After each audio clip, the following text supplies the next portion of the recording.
मध्य प्रदेश सरकार ने बुधवार को विधानसभा में करोड़ों रुपए का बजट पेश किया।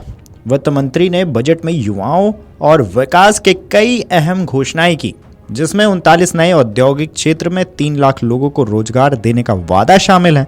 इसके अलावा प्रदेश में 11 नए आयुर्वेदिक मेडिकल कॉलेज भी खोले जाएंगे।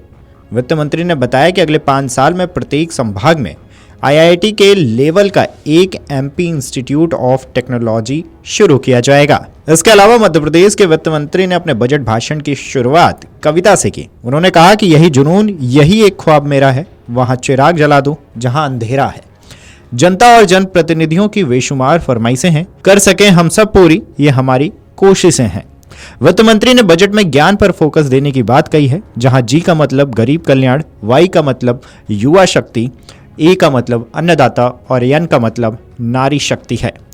वित्त मंत्री द्वारा पेश किए गए बजट में मंदसौर को 33 करोड़ की लागत से फ्लाईओवर ब्रिज, इसके अलावा कई सड़कों की सौगातें मिली हैं। वहीं नीमच में एयर स्ट्रिप के विकास और सड़कों की सौगातें मिली हैं।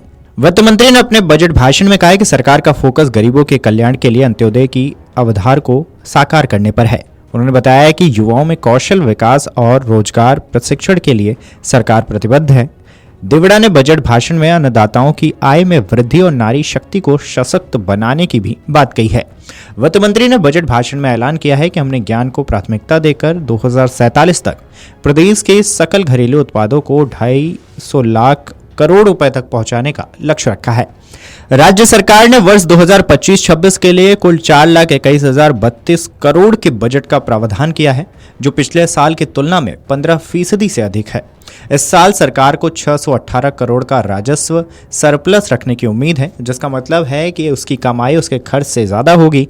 सरकार को कुल 2,90,879 करोड़ रुपए की आमदनी होने का अनुमान है, जिसमें राज्य सरकार को अपने कर स्रोतों से 1,09,157 करोड़ रुपए, केंद्र सरकार से करों के हिस्से के रुपए में 1,11,662 करोड़ रुपए, अन्य गैर कर मदों से 21,399 करोड़ रुपए और केंद्र से मिलने वाली सहायता के रूप में 48,661 करोड़ रुपए राजस्व के रूप में मिलने का अनुमान है। इस साल राज्य सरकार को अपने करों से 7% राजस्व बढ़ाने का अनुमान है और पूंजीगत खर्चे 31% बढ़ने की बात कही है। इसका मतलब है कि सरकार आने वाले वित्त वर्ष में विकास कार्यों में अधिक निवेश करने वाली है।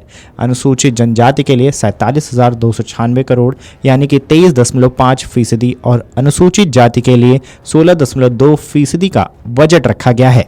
राज्य सरकार का सकल घरेलू उत्पाद यानी कि जीएसडीपी 16,94,477 करोड़ रहने का अनुमान है, जिसमें से पूंजीगत खर्च 5.00% होगा। वहीं सरकार का राजकोषीय घाटा 4.66% और बजट भुगतान कुल राजस्व का 9.84% रहेगा।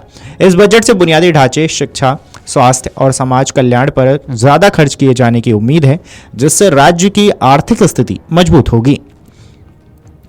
वित्त मंत्री ने बताया कि बजट में इस साल शून्य आधारित बजटिंग को पहली बार अमल में लाया गया है, जिससे 15,000 करोड़ रुपए की बचत होने का अनुमान है।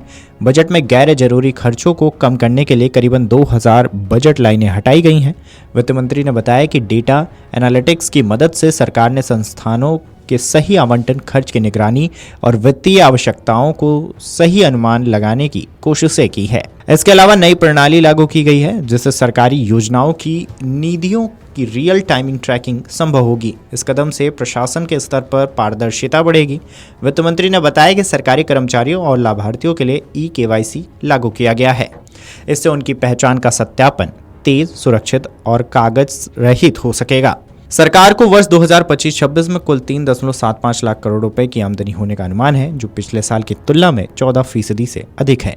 इस आमदनी का प्रमुख हिस्सा राज्य करों यानी कि 29% से आएगा, जिसमें एसजीएसटी, वैट, स्टाम्प शुल्क, आबकारी, बिजली शुल्क और परिवहन कर शामिल हैं। Video desk अमरउजाला.com।